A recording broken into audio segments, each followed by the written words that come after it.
ምን ሆነሽ ነው? እንዳትከተለኝ እሺ። ልጄ ተራ የቤት ሰራተኛ ተላላኪ ሲያገባና ዘር ሲያበላሽ ዝም ብዬ ቁጭ ብያለሁ። አይ አለመታወቅ። ዴቭም እንዳንቺ የሚያስብ ከሆነ ደግሞ ሊቀር ይችላል። ግን ከዛ ውጪ ያልተረጋገጠ ነገር እያወራ ለሊና አትረብሻል። አዴን አገባታለሁ። አዴ ሚስቴ ነች። ምን ኮተታ? ማነው ኮተታ? አንቺ። እሱ ስላላከበረኝ ነው እናቱ የሚናቀች። አንቺ ነሽ ለዴቭ እናት ስለ አዴ ማየውን ነገር የተናገርሽው። ምን አገባሽ? ዶክተር ዴቭ ምን እያደረጋችሁ? ቤቲ እኔ ለምን ደውል ሰለክ ለሰው ልጅ ቅንጣት ያህል ክብር የሌላት አትዘኛ አደይ። ይሄ ላንቺ አይገባሽ። አደይ የት ናት? ለሊ ለምንድን ነው ይዘው የመጣው?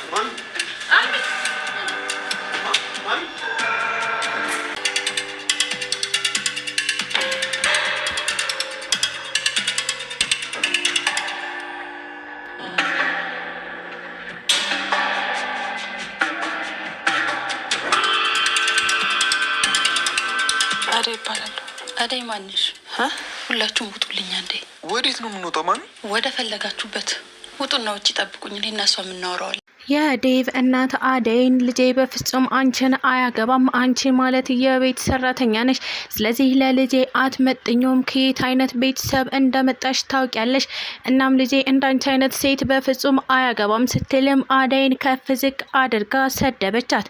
ይህንን የሰማቸው አደይም በቤተሰቦቼ ድርድር አላውቅም፣ ዴቭን አክብሬ ነው እንጂ እስካሁን አንቺን ዝም አልልሽም ነበረ፣ ትከበሪ እንደሆነ ተከበሪ፣ እኔ በፍጹም በቤተሰቦቼ የሚመጣብኝ ሰው መቼም ይቅር አልለውም ስትልም የዴቭን እናት በተቀመጠችበት ጥላት ሄዳለች።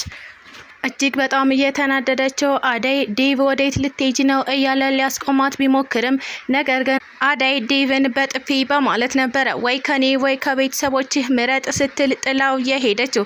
ታዲያ ዴቭም ወደ እናቱ በመመለስ እናቱን እማዬ ምን አድርገሻት ነው? አደይን ምንድን ያደረግሻት? እያለም እየጠየቃት ይገኝ ነበረ። ታዲያ የዴቭም እናት በፍጹም እሷ አትመጥንህም እና ልጄ ደግሞ ከእንደዚች አይነት ሴት ጋር ሲሆን ቁጭ ብዬ የማይሰው አይደለሁም፣ እኔ ላንተ የመረጥኩልህ ሚስት አለች፣ ስለዚህ እሷን ታገባለህ፣ የሚመጥንህን አታውቅም፣ አንተ ለልጄ ሚስት እኔ ነኝ መርጥለት ስትልም ነበረ ለዴቭ እየመለሰችለት የምትገኘው። ዴቭም እጅግ በጣም ስለተናደደ ለእናቱ በኃይለ ቃል እየመለሰላት ይገኛል። ታዲያ የዴቭ እናት በዚህ ነገር ስትበሳጭ ራሷን ስታ ሆስፒታል ገብታ ትገኝ ነበረ። ሰላም ጤና ይስጥልኝ ውድና የተከበራችሁ ቤተሰቦቼ እንዴት ናችሁ?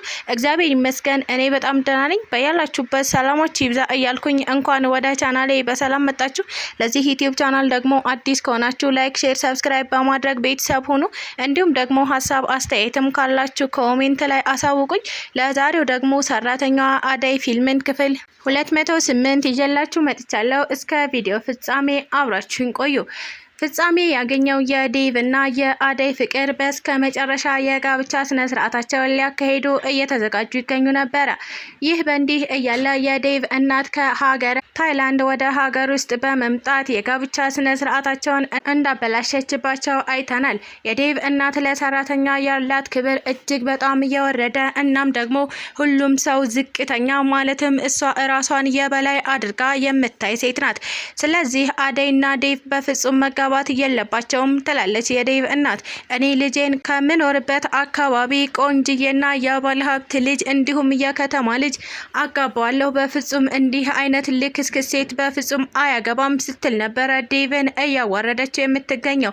አደይም እስከ መጨረሻው ካዳመጠቻት በኋላ እኔ በቤተሰቦቼ ድርድር አላውቅም፣ ስትፈልጊ አንቺ ከነ ልጅሽ ትቀሪያለሽ እንጂ ቤተሰቦቼን ማንም ሰው አንዳችም ነገር እንዲናገርብኝ አልፈልግም። እንደውም እኔ የመጣሁበትን መንገድ ቻሌንጁን ያለፍኩትን አይተሽ ልታደንቂኝ እንጂ ልታንቋሽሽኝ አይገባም ነበረ። ሲጀመር ክብር ያለው ሰው ነው ለሰው ክብር የሚኖረው ስትልም አደይ ንቃት ጥላት ሄዳለች። ይህንን ነገር ያልሰማው ዴቭም አደይ ወዴት ልትሄጂ ነው እያለ ለማስቆም ቢሞክርም ነገር ግን አደይ እጅግ በጣም ስለተናደደች ዴቭን በጥፊ ካለችው በኋላ ጥላው ሄዳለች። እናም እየተሯሯጠች አደይ ወደ ቤቷ ሄደች። ለሊም ተከትላት እየሄደች ትገኝ ነበረ። አደይ እባክሽ ተረጋጊ፣ ምንድነው የተፈጠረው እያለችም ለሊ መጠየቋን ቀጠለች። ታዲያ አደይም የዴቭ እናት በፍጹም ስነ ስርዓት እየጎደላት ሴት ነች፣ እናም እኔን ደግሞ አልወደደችኝም እያለችም ለለሊ እያስረዳቻት ትገኛለች። እጅግ በጣም እየተጨነቀችው ለሊ እባክሽ አደይ ተረጋጊ፣ ምንም እንኳን የዴቭ እናት ባትወድሽም ዴቭ ደግሞ አንቺን ይወድሻል። ስለዚህ ይህንን ነገር አስተካክሎ ዴቭ እና አንቺ አብራችሁ ትኖራላችሁ። እህቴ ላንቺ ይህ ነገር አይገባሽም። አንቺ ከምንም በላይ መልካም ሰው እንደሆንሽ ከኔ በላይ የሚያውቅሽ ሰው የለም ስትል ነበረ ለሊ አደይን ለማጽናናት እየሞከረች የምትገኘው። ታዲያ ይህ ሁሉ ነገር እንዲፈጠር ያደረገችው ፍቅር ናት። ፍቅር ለዴቭ እናት እያንዳንዱ የአደይን ታሪክ ባትነግራት ኖሮ የዴቭ እናት በፍጹም ምንም ነገር አታውቅም ነበረ እና ጋብቻቸውን በስነ ስርዓት ይካሄድ ነበር። ይህንን ነገር ያልሰማው ዴቭ እታለም እንዴት ስለ አደይ ሁሉንም ነገር ትነግሪያታለሽ እያለም እታለም ላይ እየጮህባት ይገኛል። ታዲያ እታለምም አይ ዴቭ እንደዛ አይደለም፣ እኔ ስለ እናንተ በፍጹም አልተናገርኩም። እንደውም አልሚ በቶሎ መምጣቷ በጣም አስገርሞኛል። ለምን እንደዚህ እንዳደረገች አልገባኝም። ስለዚህ ማን እንደነገራት አላውቅም ስትልም ለዴቭ እያስረዳችው ትገኝ ነበረ። ዴቭ አሁን ላይ ከእናቱ ወይ ደግሞ ከአደይ መምረጥ ይኖርበታል። ነገር ግን እናቱን እንዳይመርጥ አደይን ማጣት አይፈልግም። አደይን እንዳይመርጥ ደግሞ እናቱ በልብ ድካም ትሞትብኛለች ብሎ ያስባል። ስለዚህ ዴቭ ግራ እየተጋባና እየተጨናነቀ ይገኝ ነበረ። ታዲያ ባቡሬም ሆነ እንዲሁም ደግሞ በዙሪያው ያሉ ሰዎች ዴቭ አስብበት፣ ስለዚህ አስብና ወስን ሲሉም ሊያረጋጉት እየሞከሩ ይገኙ ነበረ። መረጋጋት ያልቻለው ዴቭ አሁን ላይ እናቴን ትቼ ከአደይ ጋር እሆናለሁ አይነት ውሳኔ እያሰበና ለመወሰን ከራሱ ጋር እሰጥ አገባ ውስጥ ገብቶ ይገኝ ነበረ። በሌላ በኩል ደግሞ ሩታና ዶክተሩ ናቸው። እንግዲህ ዶክተሩን እንዳፈቀረችው ሩታ የሚታወቅ ጉዳይ ነው። ነገር ግን ዶክተር የሩታን ፍቅር ለመረዳት በፍጹም አልቻለም። ምክንያቱም እሱ በአደይ ፍቅር እየተሰቃየ ስለሆነ አሁን ላይ ሩታን የሚያስተናግድበት ምንም አይነት መንገድ የለውም። እሷም በተደጋጋሚ ዶክተር እያለች ወደ ቢሮ ብትሄድም ነገር ግን ምላሽ ሊሰጣት አልቻለም። አሁንም በድጋሚ የዶክተሩ ቢሮ ሄዳ ትገኝ ነበረ። ታዲያ ሩታ እዚህ ምን ታደርጊያለሽ? ለምን መጣ ከማለት ውጪ ሌላ ነገር ሊያናግራት እንዳልቻለም ጭምር አይተናል። ዶክተሩ ይህንን አጋጣሚ ተጠቅሞ ከአደይ ጋር የሚሆንበት መንገድ እንደተፈጠረለት አድርጎ ያስባል። በተመሳሳይ ዳይመንድም ለዶክተር በለገለት ሲል ነበረ ለኪንጎ እየነገረ የሚገኘው። ኪንጎም እባክህ ዳይመንድ እንደዚህ አይነት ሀሳብ አታስብ፣ ሰው ከሰው ጋር ይጋጫል፣ ከራሱ ጋር እንኳን ይጋጭል እንዴ? ለምንድን ነው እንዲህ አይነት ሀሳብ የምታስበው? አደይና ዴቭ ይታረቃሉ እናም ደግሞ ይጋባሉ። አሁን እኮ ለሰርጉ ብላ የአደይ እናት እየመጣች ነው። አንተ ግን እንዴት ነው የምታስበው? እያለም የዳይመንድን አፍ ለማዘጋት እየሞከረ ይገኝ ነበረ።